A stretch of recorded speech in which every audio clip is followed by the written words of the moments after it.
Et bonjour, bonjour, saut du lit. Alors, ouais, saut du lit, mais réveillé depuis un moment. J'ai fait ma séance de sport. Là, je vais prendre le temps de déjeuner. La vie, il y a Nick Noah chante. La vie, c'est maintenant, on n'a pas le temps. Ouais, la vie, c'est maintenant, on n'a pas le temps.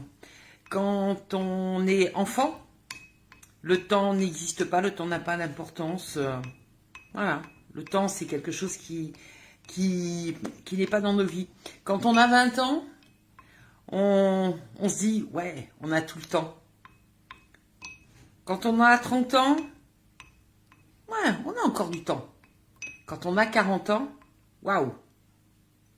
Là, on commence à se dire, mais qu'est-ce que j'ai fait cette première moitié de vie, sachant que je vous rappelle que il y a seulement 3 personnes sur 4 qui arriveront à 62 ans.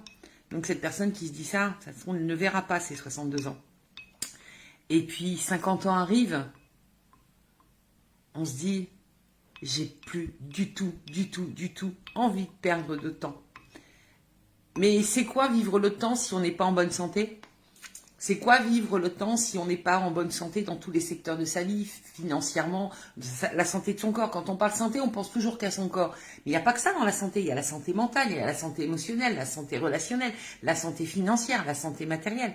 La santé, c'est plein de choses. Donc, ça sert à quoi d'avoir 20, 30, 40, 50, 60 ans, 70 ans, 80 ans, 90 ans, 100 ans, 110, 120? Pourquoi? Il y a des gens qui arrivent à 120 ans. Vous prenez l'île d'Okinawa au Japon, on l'appelle l'île des 120-naires, pas l'île des centenaires.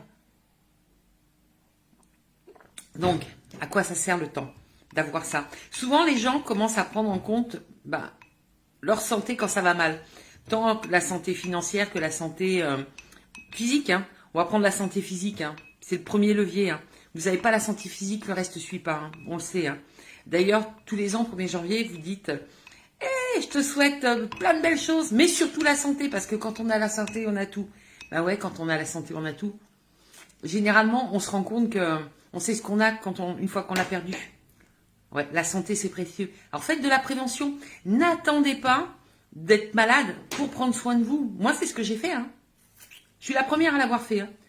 J'ai commencé à vraiment prendre soin de moi quand j'ai été fibromyalgique. À me dire, mais merde, je vais pas passer le reste de ma vie à souffrir, à plus bouger, à plus faire de sport, à plus voyager, à plus. Non, c'est pas ça que je veux. Moi, ce que je veux, c'est profiter de ma life. Là, j'ai commencé à faire de la prévention, et puis à me réparer d'abord. Et puis maintenant, je continue de faire de la prévention tous les jours. Je privilégie 3 secteurs.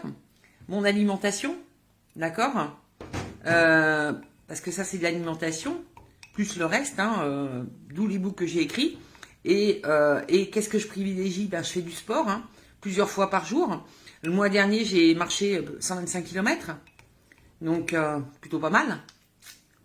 Je fais pas 50 bandes par jour, je fais 4-5 km, mais c'est déjà bien. Je l'ai fait si possible tous les jours. Et tous les mois, ça augmente. Je vais faire une story là-dessus. Et puis, je fais du sport le reste de la journée. Je fais des petites séances fractionnées toute la journée. Et puis, je privilégie la qualité de mon sommeil, la quantité de mon sommeil, quand est-ce que je me couche. C'est les 3 basiques, les 3 fondamentaux. Donc oui, n'attendez pas de perdre ce que vous avez de précieux pour prendre soin de vous, les amis. Je vous aime. Belle journée à vous. Et puis, comme on est vendredi, bon week-end. Moi, c'est week-end toute l'année. J'adore. À plus dans le bus.